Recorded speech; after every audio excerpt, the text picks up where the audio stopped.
1장. 이 일은 아하수에로 왕 때에 있었던 일이니 아하수에로는 인도로부터 구스까지 127지방을 다스리는 왕이라. 당시에 아하수에로 왕이 수산궁에서 즉위하고 왕이 있은 지 제3년에 그의 모든 지방관과 신하들을 위하여 잔치를 베푸니 바사와 메대의 장수와 각 지방의 귀족과 지방관들이 다 왕 앞에 있는지라. 왕이 여러 날 곧 180일 동안에 그의 영화로운 나라의 부함과 위엄의 혁혁함을 나타내니라. 이 날이 지남에 왕이 또 도성 수산에 있는 귀천간의 백성을 위하여 왕궁 후원들에서 7일 동안 잔치를 베풀세. 백색, 녹색, 청색 휘장을 자색 가는 배줄로 대리석 기둥 은고리에 매고 금과 은으로 만든 걸상을 화반석, 백석, 옥모석, 흑석을 깐 땅에 진설하고 금잔으로 마시게 하니 잔의 모양이 각기 다르고 왕이 풍부하였으므로 어주가 한이 없으며 마시는 것도 법도가 있어 사람으로 억지로 하지 않게 하니 이는 왕이 모든 국내 관리에게 명령하여 각 사람이 마음대로 하게 함이더라.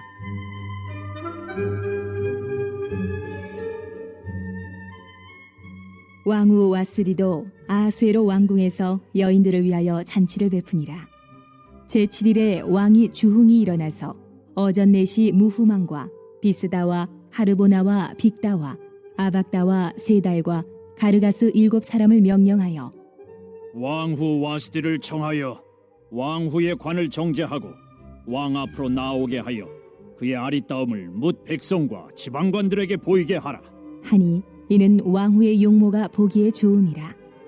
그러나 왕후 와스디는 내시가 전하는 왕명을 따르기를 싫어하니 왕이 진노하여 마음속이 불붙는 듯하더라. 왕이 사례를 아는 현자들에게 묻되 왕이 규례와 법률을 아는 자에게 묻는 전례가 있는데 그때에 왕에게 가까이하여 왕의 기색을 살피며 나라 첫자리에 앉은 자는 바사와 메대의 7지방관 곧 가르스나와 세달과 아드마다와 다시스와 메레스와 마르스나와 무무관이라. 왕후 와스디가 내시가 전하는 아하수에로 왕의 명령을 따르지 아니하니 규례대로 하면 어떻게 처치할까? 무무관이 왕과 지방관 앞에서 대답하여 이르되 왕후 와스디가 왕에게만 잘못했을 뿐 아니라 아하수에로 왕의 각 지방의 관리들과 뭇 백성에게도 잘못하였나이다. 아하수에로 왕이 명령하여 왕후 와스디를 청하여도 오지 아니하였다 하는 왕후의 행위의 소문이 모든 여인들에게 전파되면 그들도 그들의 남편을 멸시할 것인즉 오늘이라도 바사와 메대의 귀부인들이 왕후의 행위를 듣고 왕의 모든 지방관들에게 그렇게 말하리니 멸시와 분노가 많이 일어나리이다.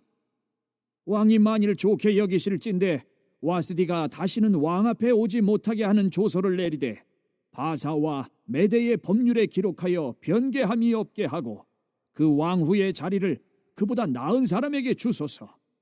왕의 조서가 이 광대한 전국에 반포되면 귀천을 막론하고 모든 여인들이 그들의 남편을 존경하리이다. 하니라. 왕과 지방관들이 그 말을 옳게 여긴지라.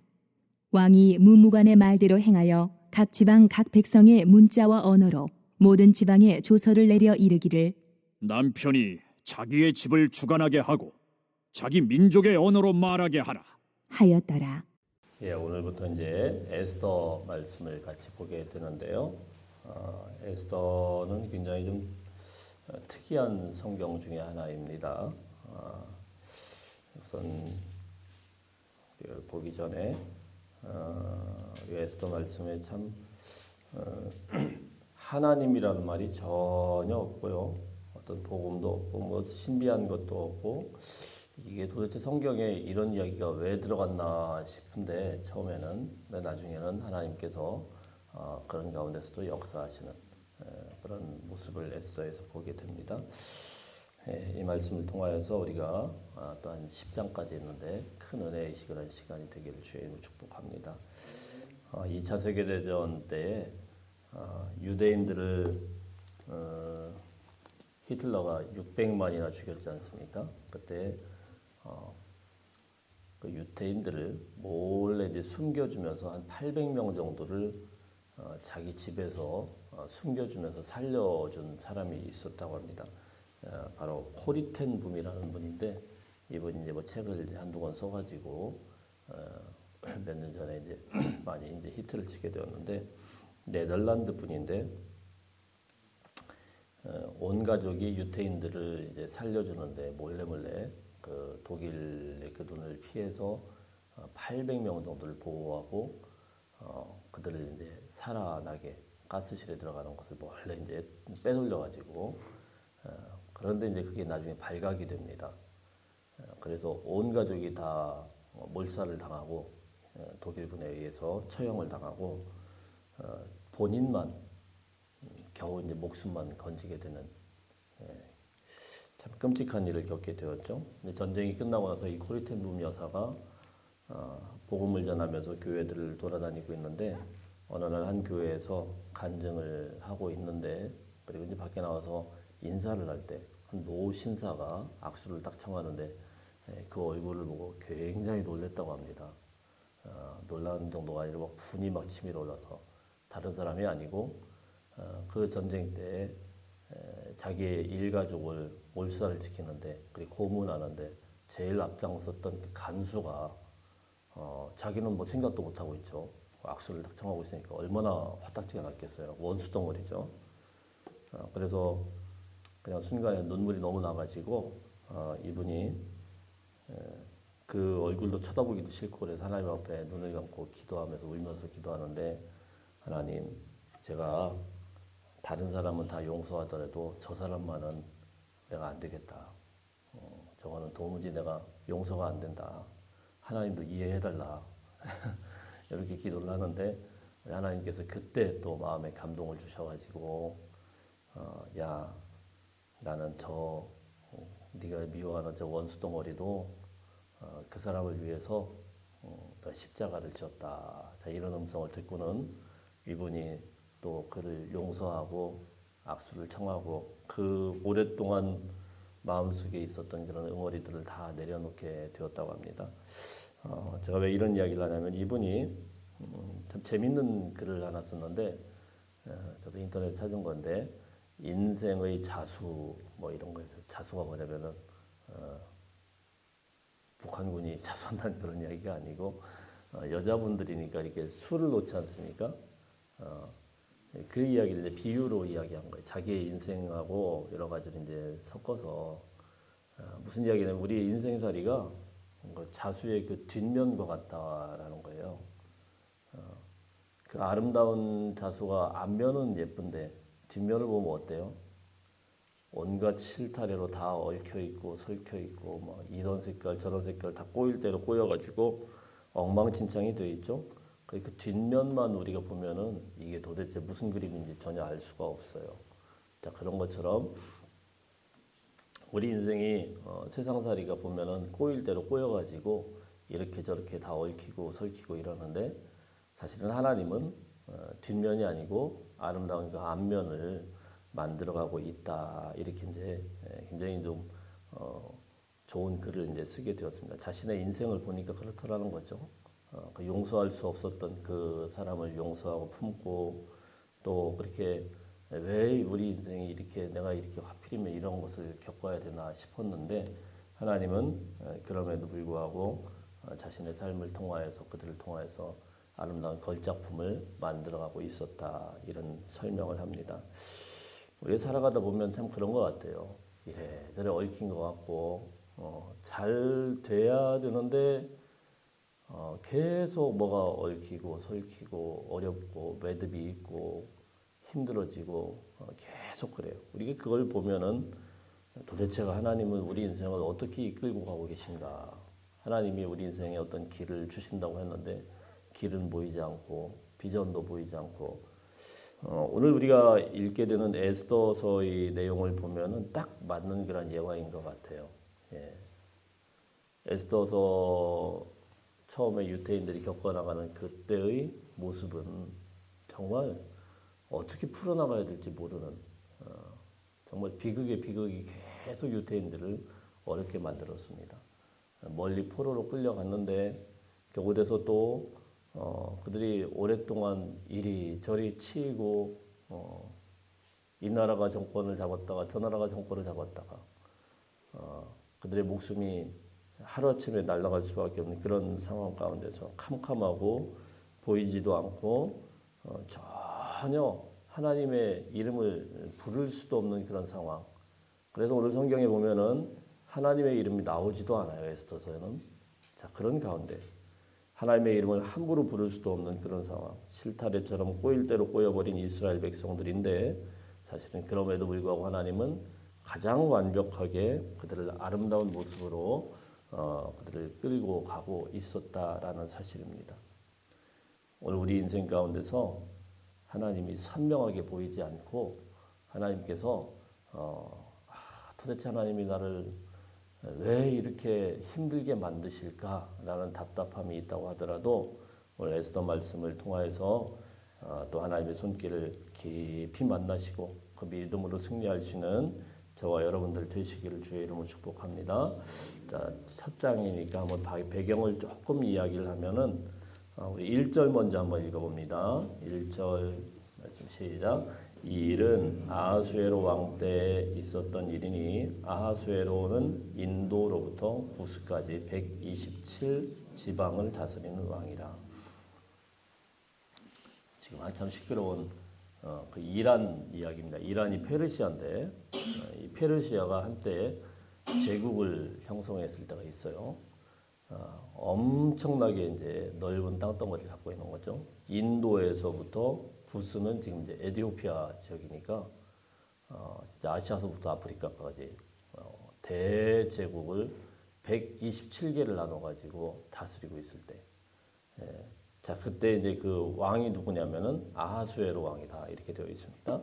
역사로 보면은 크세르크세스 1세라는 왕이 있는데 이 왕이 다스릴 때가 사실은 페르시아 제국에 가장 부흥을 일으켰을 때입니다.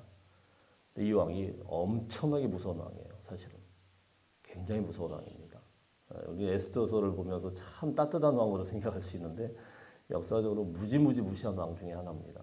그냥 정적이 돼서 그냥 가차없이 다 죽이고 다 끝장을 내고 그리고 자기 욕심껏 그냥 나라를 다 가졌던 그 왕인데 이 왕이 127도를 다스릴 때 어떤 일을 했냐면은 우리 4절 읽어봅니다. 4절 시작. 왕이 여러 날 곧 180일 동안 그의 영화로운 나라의 부함과 위엄의 혁혁함을 나타내니라. 잔치를 열었어요.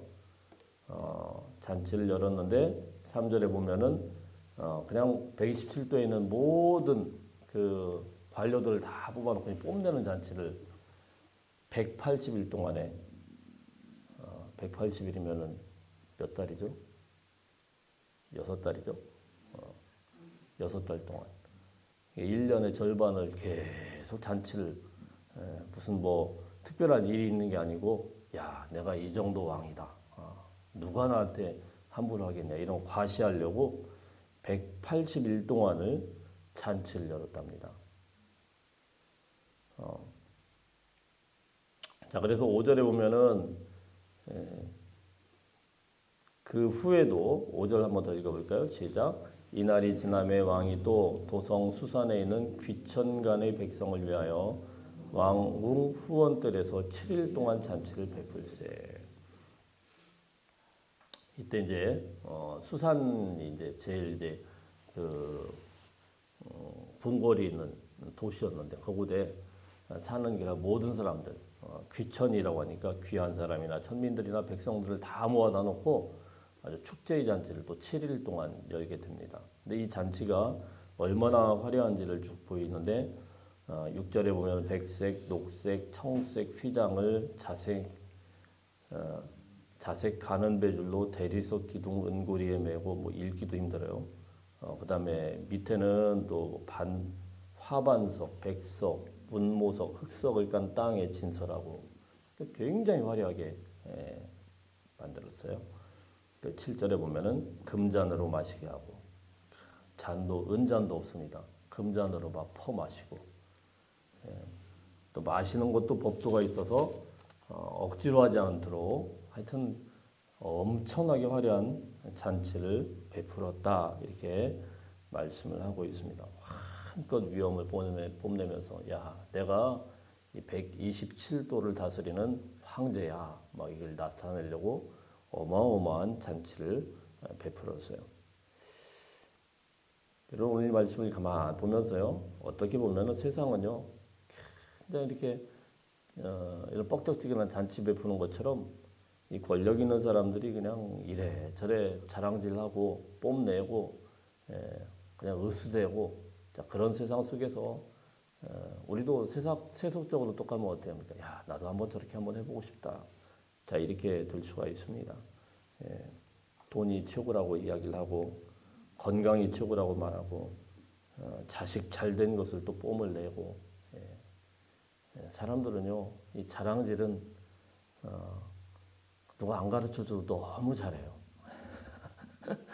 자기 자랑하는 거는 자기 가족 자랑하는 그냥 내비둬도 얼마나 잘하는지 몰라요. 서로 그냥 자랑하기에 바빠요. 근데 여러분 그런 속에서 우리가 가끔 어떻게 생각이 됩니까? 하나님의 백성들이 자꾸 그런 거 쳐다보다 보면 굉장히 외로워지죠. 아유, 나도 좀 저렇게 좀 한번 살고 싶다. 나도 좀 저렇게 한번 살고 싶다. 그러나 여러분, 인간의 권력은 이렇게 아무리 화려하더라도 허무하게 끝난다는 겁니다.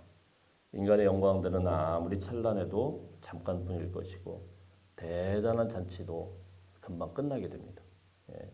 아무리 이 사람들이 세상에서 큰 소리 쳐도 역사의 주인공은 하나님이시다라는 것을 오늘 말씀을 통해서 우리가 기억할 수 있기를 주의 이름으로 축복합니다. 이렇게 화려하게 이렇게 뻑적지근하게 자기 자랑을 한 이 왕국도 다 무너지게 되고 다 사라지게 되고 역사의 뒤안길로 가지만 여전히 하나님은요 신음 속에서 하나님의 이름조차 부르지 못하는 이스라엘 백성들을 지금도 굽어 살피고 있었더라라는 것입니다. 자 이제 잔치가 한창 무르익을 때 사건이 하나가 터지는데요. 우리 9절부터 11절까지 한번 읽어보겠습니다. 시작. 왕후 와스디도 아하수에로 왕궁에서 여인들을 위하여 잔치를 베푸니라. 제7일에 왕이 주흥이 일어나서 어전넷이 무후만과 비스다와 하르보나와 빅다와 아박다와 세달과 가르가스 7사람을 명령하여 왕후 와스디를 청하여 왕후의 관을 정죄하고 왕 앞으로 나오게 하여 그의 아리따움을 뭇 백성과 지방관들에게 보이게 하라 하니 이는 왕후의 용모가 보기에 좋음이라. 왕이 180일 동안 잔치를 벌이고 또 7일 동안 잔치를 막 벌이다가 술이 잔뜩 올라왔나 봐요. 기분이 좋아가지고 자기 왕비를 자랑하려고 왕비를 부르고 있었는데 왕후 와스디도 그 왕궁 뒤쪽에서 막 여자들 모아놓고 이제 잔치를 벌인 거죠. 그래서 나는 못 가겠다. 이렇게 된 겁니다. 12절에 보면은 난 못 가겠다. 근데 왕은 그 사람들 앞에서 자기 부인이 이쁘니까 자기 부인을 뭐 한껏 뽐내려고. 근데 왜 여기를 못 간다고 이렇게 이야기를 했을까요? 그냥 가면 되는 거를. 근데 사실은요, 역사적으로 이게 뭐 이렇게들 보는 학자들도 있어요. 왜 여기를 안 갔느냐? 이 당시에 뽐내는 게 여자를 거의 상품화해가지고 여자는요 아무리 왕비라고 하더라도 그냥 명령에 따라서 무조건 움직여야 되는 건데 모든 사람들 앞에서 그냥 빨가벗겨가지고 전시를 하는 거였어요. 그게 이제 거의 황제들의 대단한 그런 자기의 그냥 권력인 것처럼 이렇게 하는 거였기 때문에 왕후가 섣불리 가기가 쉽지 않았던 겁니다. 자 그래서 어쨌든 뭐 그거는 그 뒤에 역사학자들이 이렇게 보는 부분들이 있는 것이고 어쨌든 안 갔습니다. 별로 마음에 안 들어서 내가 뭘 거기를 가야 되냐 뭐 이래가지고 안 갔습니다.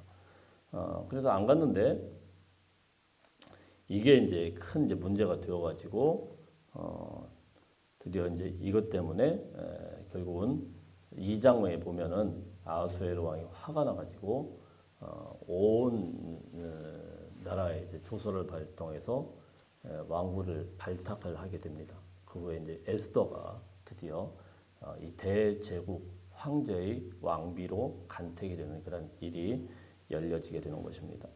여러분 그러니까 이게 보면은 참 엉터리 이야기죠. 술 먹다가 술 취해가지고 자기 왕비를 자랑한다고 모든 백성들 앞에서 딱 세워가지고 무슨 이게 정상적인 건 아니죠.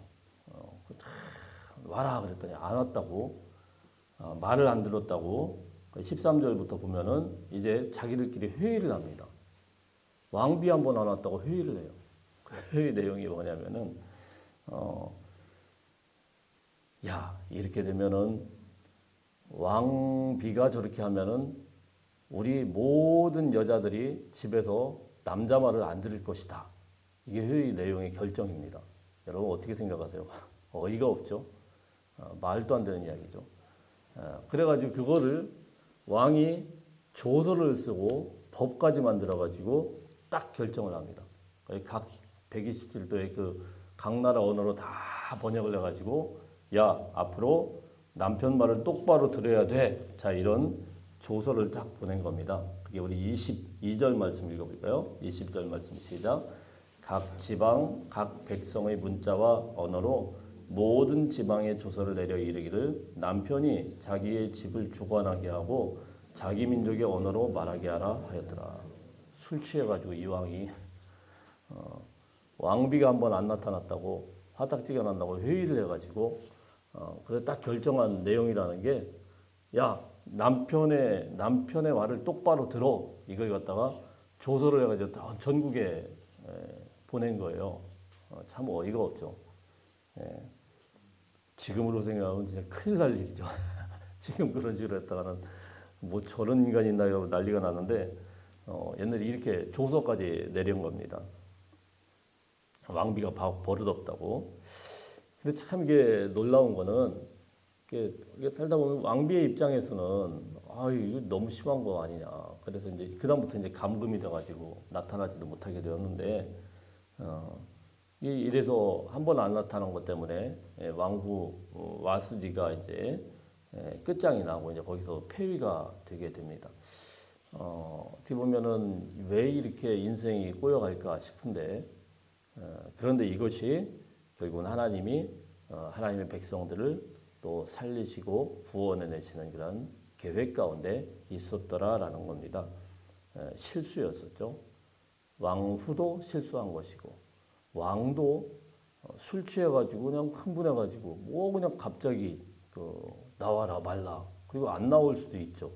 안 나온 걸 가지고 화딱지 난다고요. 조서까지 걸쳐가지고 말도 안 되는 그런 이야기인데 이런 어떤 분노와 시기와 어리석음과 이기심들 이런 것들이 얽히고 설켜가지고 세상이 돌아간단 말이에요.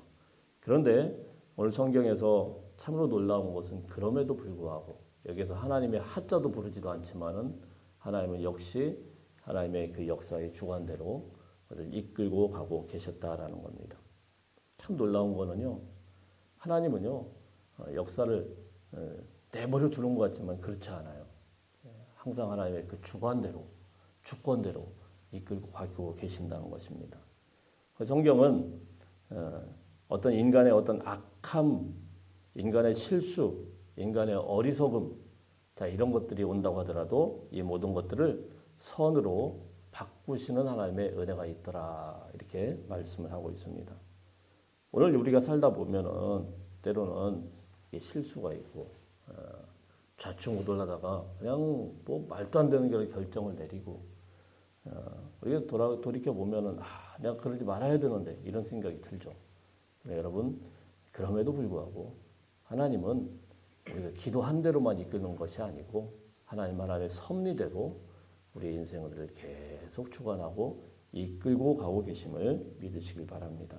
그래서 에스더 1장은 앞으로 2장, 3장 나아가면서 좀 재밌는 이야기들이 펼쳐지게 되는데 가장 세속적인 가장 말도 안 되는 그런 세상 정권인데 그럼에도 불구하고 뭐 선지자의 외침이라든가 하나님의 말씀도 없었고 아무것도 없었지만은 그럼에도 불구하고 하나님은 하나님의 뜻대로 섭리대로 세상을 이끌고 가고 계신다. 오늘날도 마찬가지입니다. 옛날에만 하나님이 계신 게 아니고 지금도 하나님은 시퍼렇게 우리를 관찰하고 계세요. 예전에 우리가 막 부르짖고 기도하고 교회가 막 뜨겁고 막 정말 막 주야주야 할 때 그때는 하나님이 살아계시고 지금은 하나님이 어디 계신가? 그렇지 않습니다. 하나님은 여전히 우리 인생을 이끌고 가고 계시고 우리 교회를 정말 불꽃 같은 눈으로 보고 계시고 우리 인생 하나하나를 다 주관하고 계심을 믿으시기를 주의 이름으로 축복합니다. 또 사람들이 아무리 대단한 그런 권세를 가지고 교만해가지고 그냥 잔치를 베풀고 난리를 쳐도 그거는요 영원하지 않아요. 언젠가는 무너져 버린다는 겁니다.